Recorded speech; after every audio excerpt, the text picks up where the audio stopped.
Chapters 2, 3, 4, and 5 spoke about the godly soul.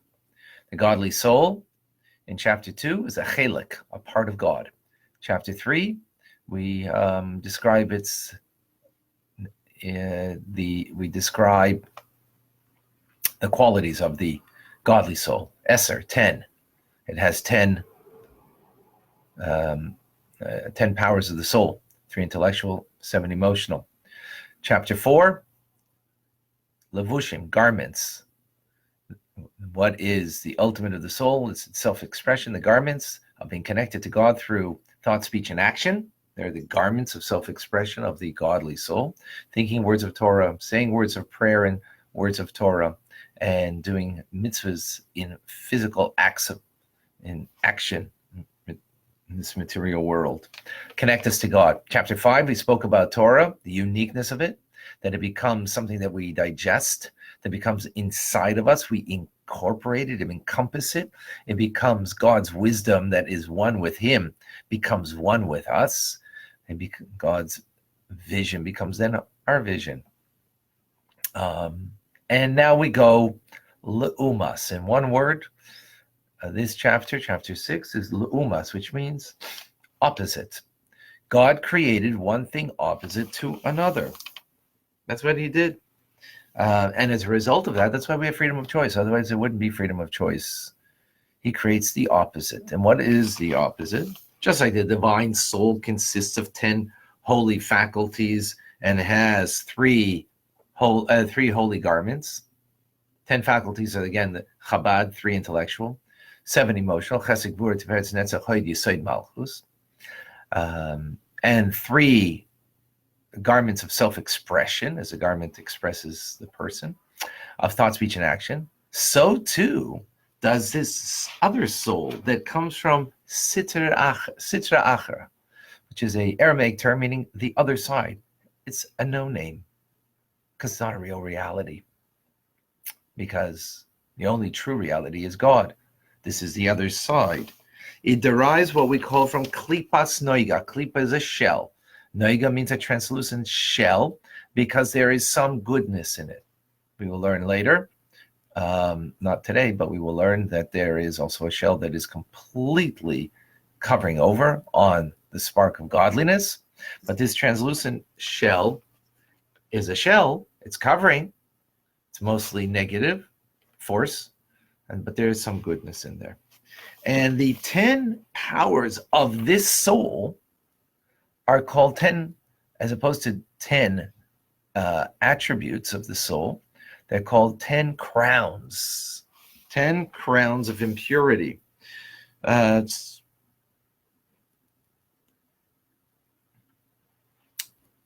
crowns is like a king. 2 kings get together. What do you have? Conflict, because each one wants to sit on the throne. Same thing over here. You don't have a coalescence, a coming together when it comes to Sitra Acher, to Klipas Noiga, to the negative forces.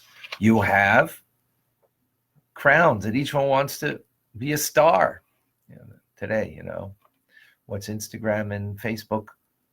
Not for you, because you're here to learn.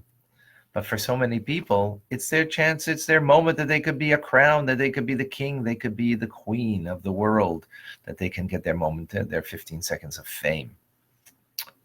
And that's Sitra Acher, that's Klipa. The negative side, that's the soul. And the 10 properties, just like there's in holiness, so there is over here, 10 attributes of the soul, of this animal soul. This animal soul is also made up of 3 parts of intellect and 7 emotions. But here it's different. Where we spoke about the godly soul, your meditation upon something godly will feed the heart and create some kind of feeling of love and awe towards God. Here it's different. It's the quality of character is commensurate with the quality of one's intellect. So, for example, a child desires and loves and expresses the midah of chesed, of kindness, towards petty little things, right, that are of little value, right? Candy, big deal. They got a candy, they make a big deal. Not a bad thing for the child, but it's to appreciate over here that that's, of course, in an immature mind, because an immature mind to make a big deal about a candy is, a child thing, because it ultimately has little value. And likewise, similarly, that's with chesed, with gvura, the child will get very angry. You took my toy away. And the child will get very angry. Why? Is because the mind is limited, and therefore the quality of character, and the character we're talking about, not the godly soul, we're talking about character of the animal soul / natural soul, is commensurate with the quality of the mind. So therefore you get angry at small little things as a child. Your mind matures, now you get upset at, what do you mean you didn't fulfill what you said you were going to fulfill? We made a deal, right? Or you are, the kindness that you will express is not by the candy that you got, but maybe by the candy that you gave that you feel good about. So these are the 10, what the Alter Rebbe calls unclean categories when a person thinks thoughts that originate from this soul, or speaks or does anything which expresses. They're called impure. Why are they called impure? What's impure about them? It doesn't have to be bad things that you're doing over here, but yet it's still called impure. This is a novel idea over here, that the animal soul comprises all the deeds, all the thoughts, and all the speech that are under the sun that are not directed towards God. Now, there's not bad things, but something that is just self-directed, right? Your kindness could be very self-directed. In others, you're being kind because it makes you feel good. So where's that coming from? It's coming from your animal / natural soul, because it makes me feel good, therefore I do the good. That's what makes you. It doesn't make you an evil person in the conventional sense, but as in Tanya, it means where this is coming from, this act of kindness, is from your animal soul, because the animal soul does have some goodness in it, right? So you can be motivated with that. But the Alter Rebbe is giving us here an understanding of who we are, and when we do an act or talk or think about things that are not directed towards God, then as the Zohar says, is the vanity and the affliction of the spirit, because it's not directed in the service of God. Because holiness, there's only two things. There's either holiness or the opposite of holiness, which is siter acher, as we said, no name, right? The other side, because it's not a true reality. True reality is ultimately only holiness. What is holiness? Alter Rebbe explains. That which is nullified to God, surrendered to God. So angels, for example, on high, they're surrendered to God. Their reality is only the reality of God's existence.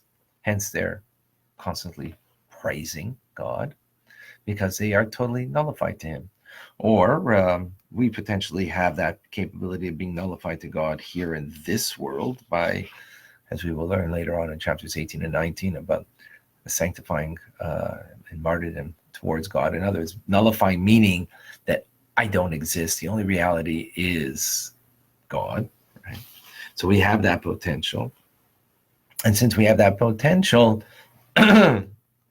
we could realize that potential in living. And that's actually what Tanya is all about, is being able to realize the potential of the godly soul that we have, that we are nullified and no other reality but God. But here we have another soul that its reality is not as such. And it's a full, and the novelty over here, and what we've just learned, the Chiddush, is that, in the teaching of the sages, we have what's called the Yetzer Hara, the evil inclination. And it sounds like it's just an inclination of an individual, as opposed to what the Alter Rebbe is explaining here. It's not just a mere inclination. It's a full being. It's a complete soul. Just like the godly soul is a complete soul that has 10, 10 holy attributes, 3 intellectual, 7 emotional, that its desire is just to be connected and bound up with God, as we learned in chapters 2, 3, 4, and 5. In the self-expression of its thought, speech, and action of the soul in Torah and mitzvahs, of course, to connect to God. So now we have a complete other entity, another being, not just an inclination, but a whole being that's got intelligence to it. It's got emotions to it. The emotions are not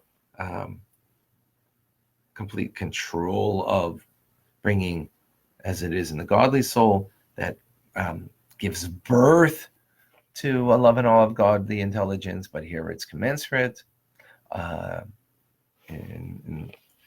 And that it is a self-directed soul, so much so that each quality of the soul wants to be its own vibrant king. In other words, sitting on the thrones, as it were, having its own sense of fulfillment, filling up. And that's what self-fulfillment is to fill self. Whereas holiness is the opposite. It's got nothing to do with self. It's not about filling self. It's about being nullified to the holiness of God. So we have that potentially in our soul. And therefore, when a person engages in Torah, the divine presence rests upon the individual because there is Shekhinah, there's divine presence, there's bittul, self-abnegation, surrender to the oneness of God. More to come on this. Soul that comes from klipas noiga, and understanding it. And what we're doing over here is giving definitions, understanding of who we are. So then once we know who we are, we know what life is about. If you don't know who you are, then you can't deal with life itself. Can't deal with your relationships. Can't deal with your challenges. Can't deal with whatever comes to you throughout your day if you don't know who's engaged in it. So we learned now previously about the godly soul. We're learning now about the animal soul. So once we get to know ourselves, so then at least we could be aware of who's engaged in what, where am I, what am I, how do I engage, and how am I supposed to engage? And the Alter Rebbe will teach us that further. That's where we're at today, folks. On Zois Chanukah, the last day of Chanukah. This is Chanukah. Zois Chanukah, the last day is called This is Chanukah. The light of Chanukah should illuminate. The light of Torah should illuminate. All right. Sarah Malka from North Carolina.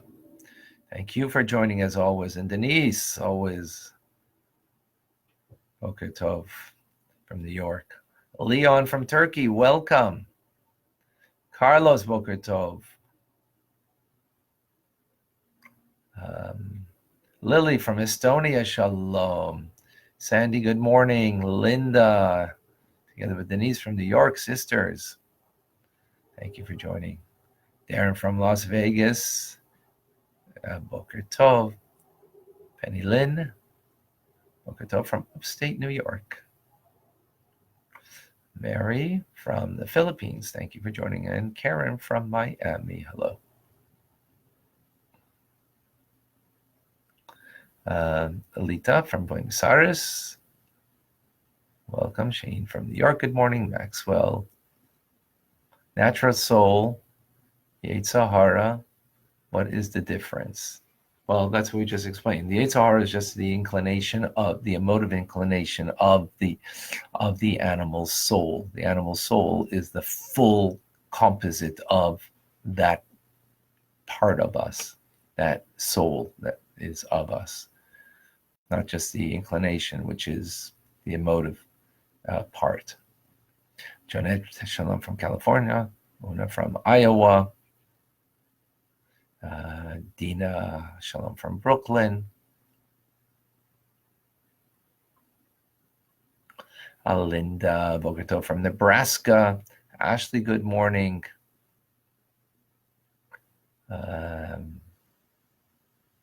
Thank you, Rick from Chicago.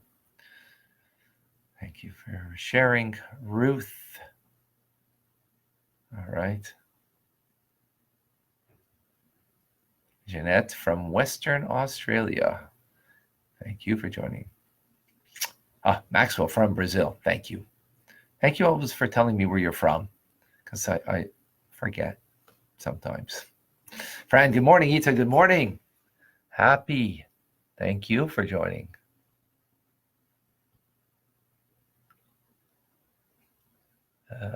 Barranquilla, Colombia. That's Daniel. Shavua Tov. Khani, thank you for joining from England. Who else is on Instagram with us? John from Brazil. From Stockholm, Sweden, we have Stephen. Thank you for joining.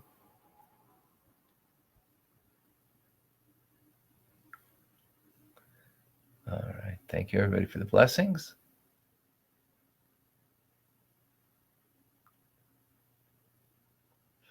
Dr. Sure David, thank you for joining in. All blessings. All right, folks. Last day of Hanukkah. We don't light anymore the menorah, but an illuminated day we should have. Teachings of Tanya to help to bring that illumination. Please illuminate other people's lives and share the teachings with others. I'm Rabbi Ronnie Fine, coming to you from Chabad Zurich Kadeshim in Montreal, Canada, where it's a privilege and a pleasure to share with you the Tanya. Have a wonderful day, a wonderful end of Hanukkah, Zois Hanukkah, and we'll see you tomorrow.